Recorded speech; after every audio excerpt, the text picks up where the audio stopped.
What's up, guys? This is Micah and Jordan, and this is the last episode of In with the New and XFL podcast. We've been coming at you guys this season, and it's been a fun time. But today is official with the league announcing its bankruptcy and closing. We will also be announcing our bankruptcy and closing. We do not have the financial assets that the XFL has in the millions of dollar range, but we're right behind them in that. But We're other getting than that, close. We're getting catching up. close. We're catching up in the financial world, but we got a little bit to go. But we're just going to come at you guys today with a final episode, and I think you guys will enjoy it. Jordan, what are we talking about today? Yeah, so really we're going to start off with something we kind of focused on at the beginning.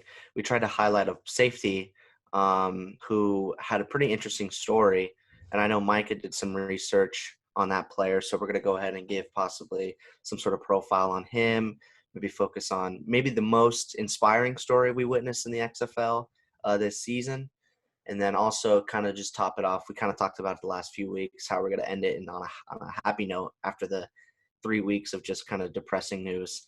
Kind of like just go back and forth on some plays that we noticed that kind of caught our eye throughout this 5 weeks of XFL football. And then maybe some closing statements on our experience with the podcast. And I think we'll wrap it up there. So I think that's the outline of the episode today. Yeah. All right. So you hit it right there. First, we're going to talk about our guy, Kenny Robbins. Now, he was a safety for the St. Louis Battlehawks, and he just got big news.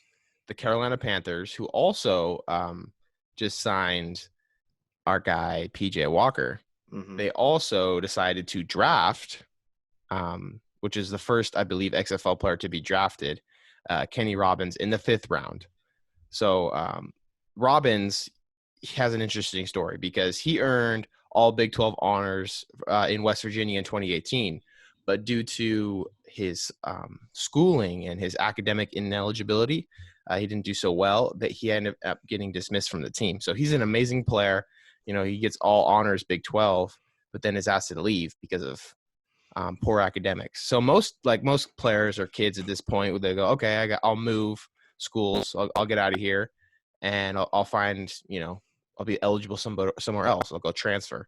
But due to the XFL and the new operations and everything like that, he was like, why not, screw school. I'm just going to go play ball and, make some money while doing it, and then also show my stock and show that I can be an NFL player.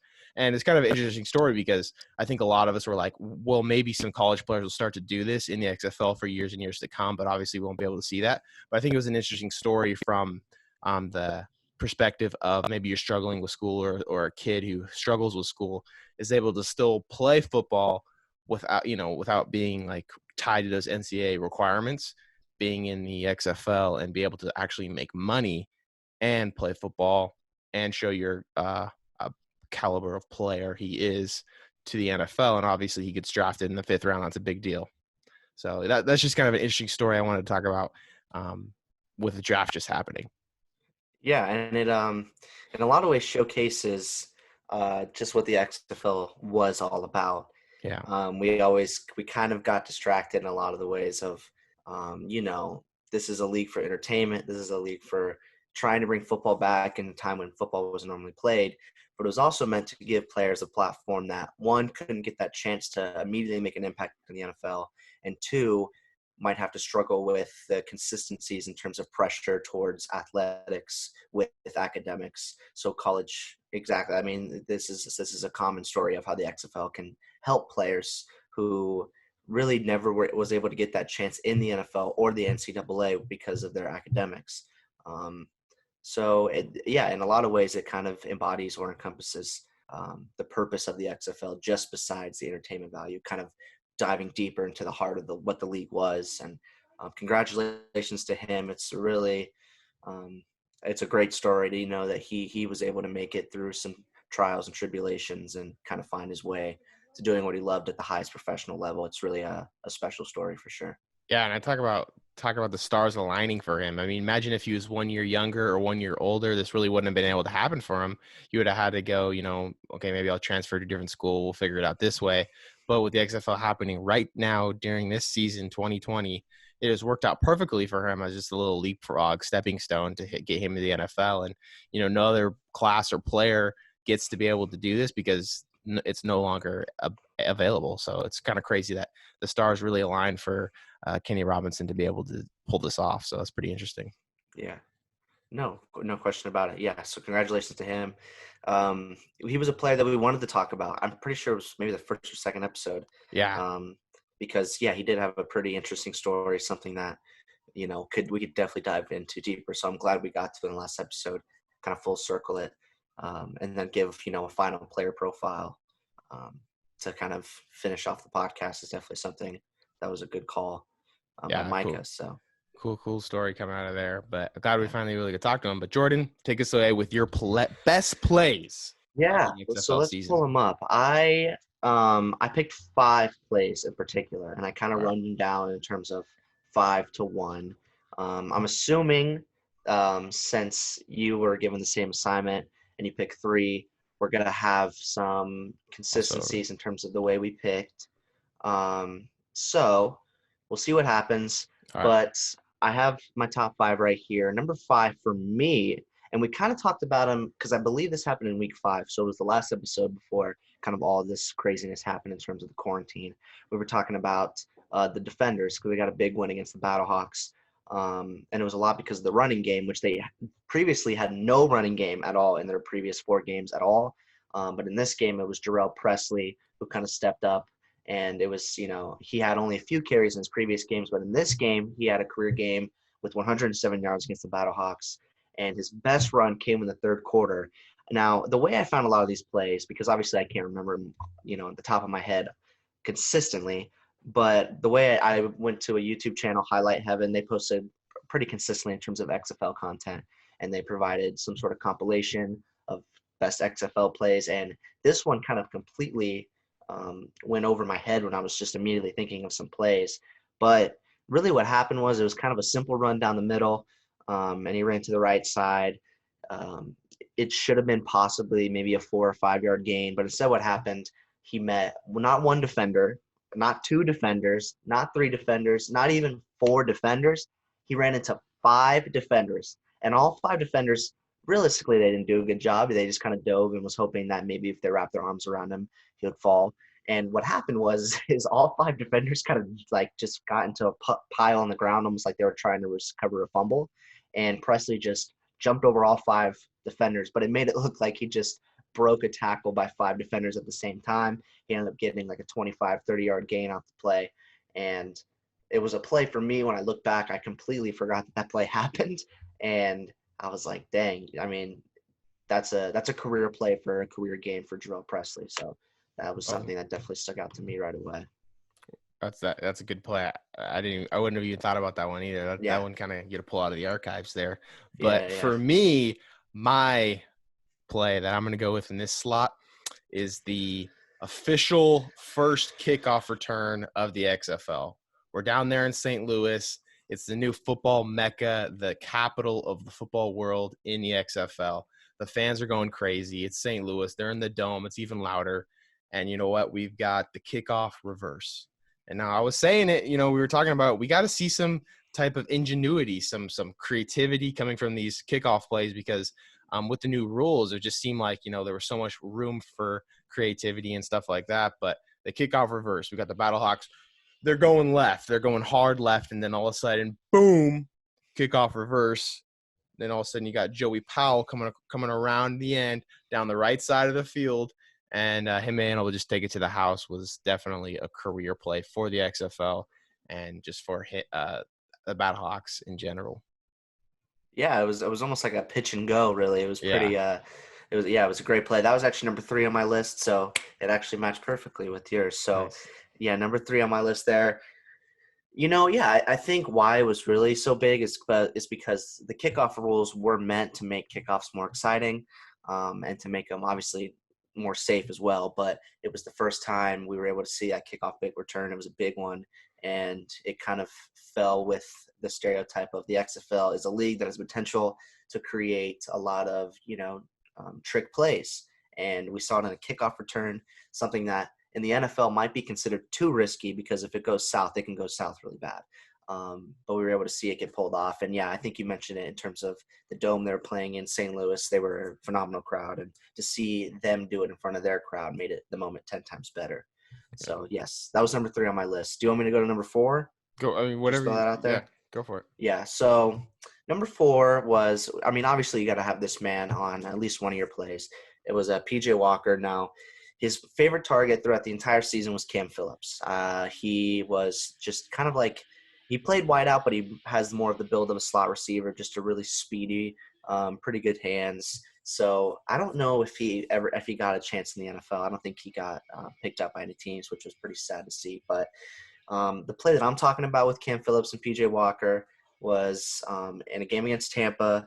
It was just a play where Walker was scrambling around the pocket like he always tended to do.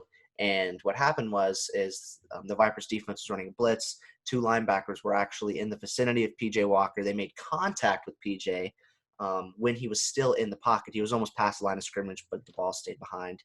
Um, and he was able to just find a wide open Cam Phillips to kind of open the scoring for Houston in that game. So it was more just the fact that Walker was able to make the throw and complete the throw despite being hit by 2 pretty solid defensive players. So that play kind of just sticks out as well. Yeah, And then one of Cam those. Phillips took it for 84 yards, touchdown, opened the scoring for Houston. It seemed like every highlight you watch of PJ Walker, he's throwing to Cam Phillips during that Yes. the season, and it just that connection right there. I'm surprised. We should look that. I should look that up. But Cam Phillips, man, I think he really deserves a spot if he hasn't been given one already, and we missed that. But he is definitely one of the more dynamic receivers, and he was leading in the receiving category in pretty much every category for the receivers in the XFL. So he's definitely the main man when it comes to receiving. Send him to Green Bay, please. We'll take any wide receiver at this point. Please. I gotta talk to you about that. The whole we'll talk Jordan about it. Love We'll talk about it off air. You think was it like, let me get a quick quote.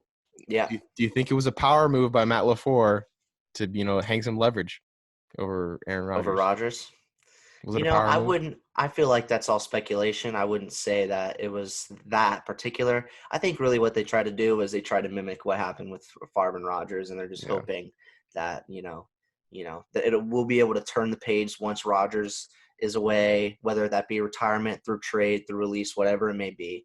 I think they're just hoping that they have some sort of formula to, kind of maybe ease the pain of Rodgers' inevitability towards leaving Green Bay.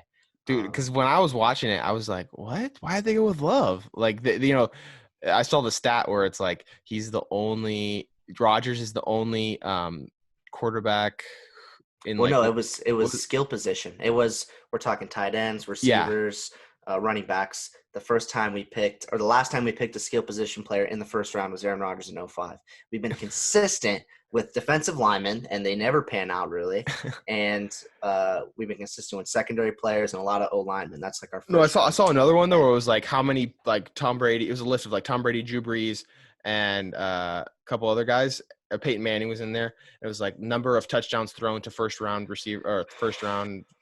offensive skill players, and Aaron Rodgers had thrown 1 touchdown to one first rounder, and everybody else was like in the hundreds.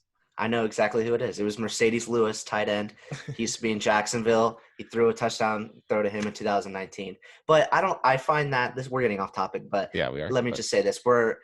I feel like that stat is kind of a little overrated because, I mean, Rodgers has had weapons in his career, throughout his career, honestly. I mean, talk about Devontae, he's one of the top receivers in the NFL. Jordy Nelson, Randall Cobb, when they had their combination. Greg Jennings, Jermichael Finley was a solid tight end before he got hurt. So I feel like he's had weapons. It's just kind of recently they haven't really helped him, and they haven't helped him on defense literally his whole career. But all right, I had to get the take from the Packers man himself, Jordan. So we got to hear that. But back to the XFL. Where were we?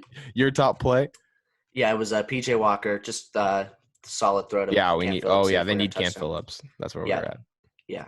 So, anyways, that's my number 4. Do you want to give your number 2, or should I give my number 2, or how? Yeah, you go ahead, give your number 2, and then I'll go in with mine. I'll give my number 2. I'm sure you have this on here too. Maybe you don't. Who knows? But it was the Marquette King punt. Oh, I didn't put that one on there. That's a good one. Okay, it is a good one because I am convinced that it's probably the best punt I've ever seen in my life. I'm convinced. I don't think I've seen a better punt because he started at 31 and he found a way to literally perfectly set at the 1 yard line. It was less than the 1 yard line. It was Yeah, it's like inches the away. 1 millimeter line. Yeah, and it was against Dallas. It was the 30 yard line or 31 yard line. So it was just a perfect punt. Of course, that was eventually met with the horrific decision for the St. Louis player to just dive on the football for no apparent reason, which made it a touchback, and that kind of ruins the play. So the play itself is absolutely not on. It should not be on the list because if anything, it was the biggest fail of the entire XFL Yeah. ever. That'll go down as history, I think. But the punt itself is what goes on the list for me because I'm Yeah. convinced it was probably the best punt I've ever seen. No, I agree with you. He's thinking because the XFL ball, you don't realize it. It's kind of. I held it when I went to the Wildcats facility, and it's like not what you'd think of like a regular leather football. It was like almost like a street ball, like you play with in the street as a kid, like an all weather ball. And it just didn't seem like that would be a very easy ball to punt because it's very hard and not a lot of give. And Mm-hmm. I don't know exactly what punters like to kick, but it just didn't seem to me like you would be able to kick it as far or as pretty. And man, he definitely got a hold of that one, and it just He did. dropped on a dime right there.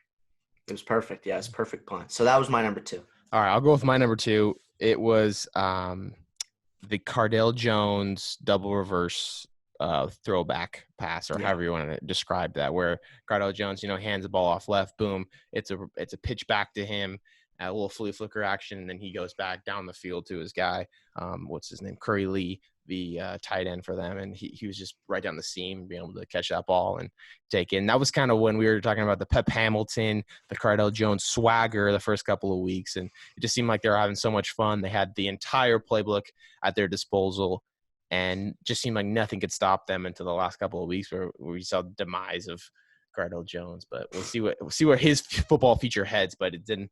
It's kind of a tough spot to struggle in because as soon as he started struggling, then all of a sudden the league ended, and it's like, that doesn't help him out like it did PJ Walker. I mean, it's not that he declined. It's that he just it's like he fell off the Grand Canyon. I mean, it was that bad. Yeah, and I think that really is just, it's sad to say, but I just don't see him ever being able to make it into professional football just because of how bad he struggled at the end, even though obviously players struggle. But if you're struggling that much in the XFL, I don't think a lot of executives in the NFL would have a lot of faith in Cardale Jones succeeding in the NFL.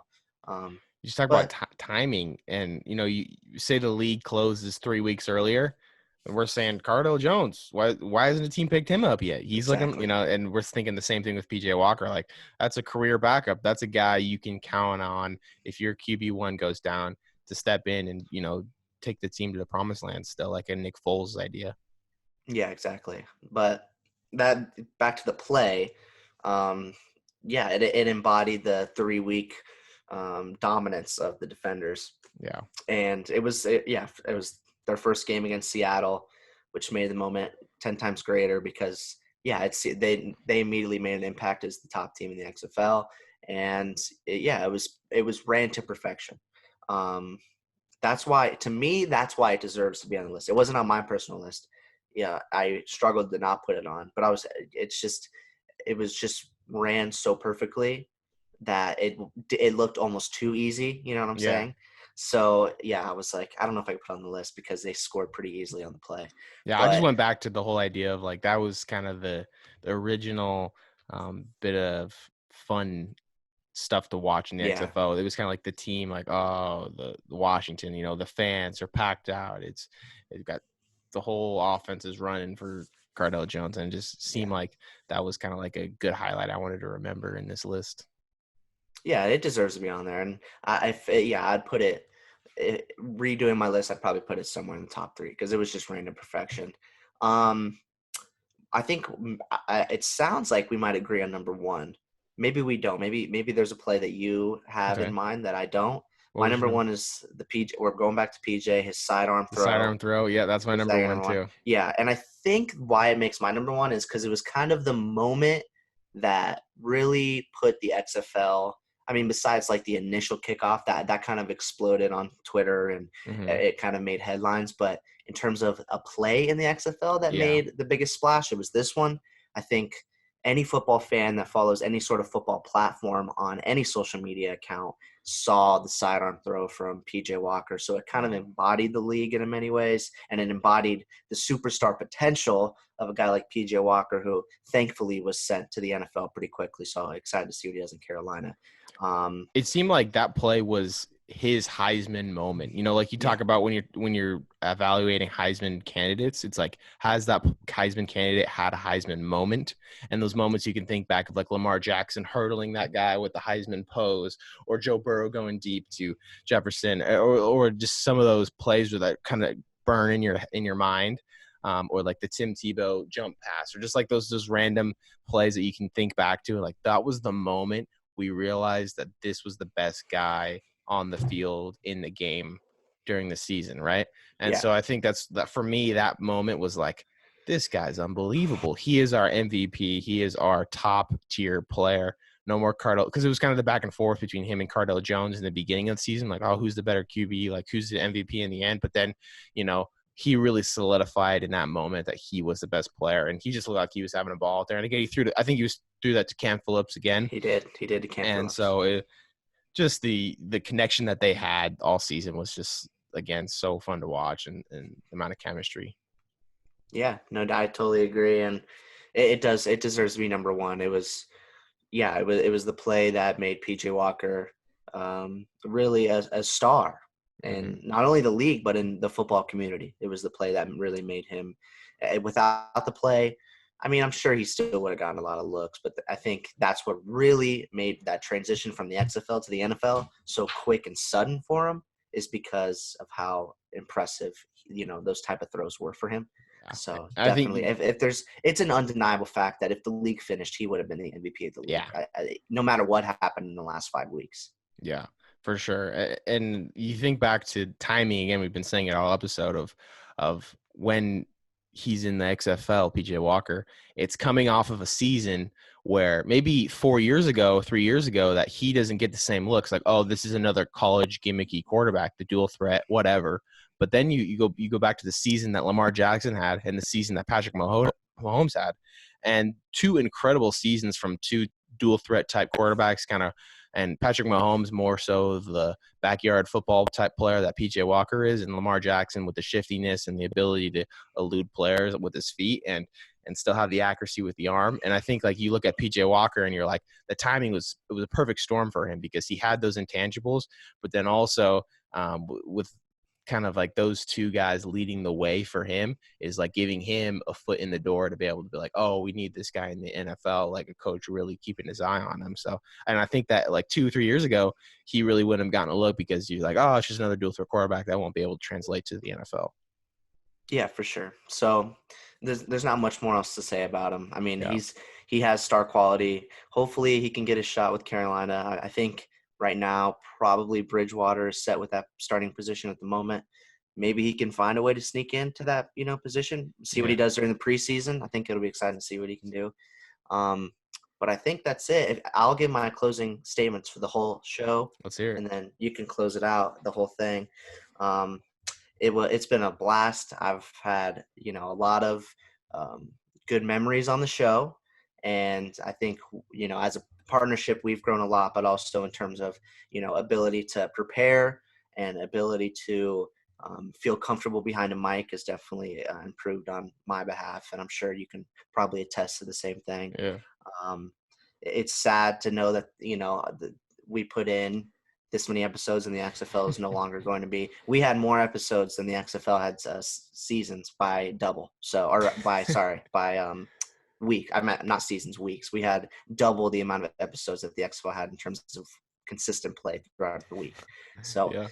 that is a bummer. That's the sad part about it. But I think at the end of the day, as we saw by some of these stories and some of these players who have already been sent to the NFL or drafted, um, the XFL did its purpose in terms of opening, eyes, a lot of football fans' eyes towards what a professional caliber player can look like.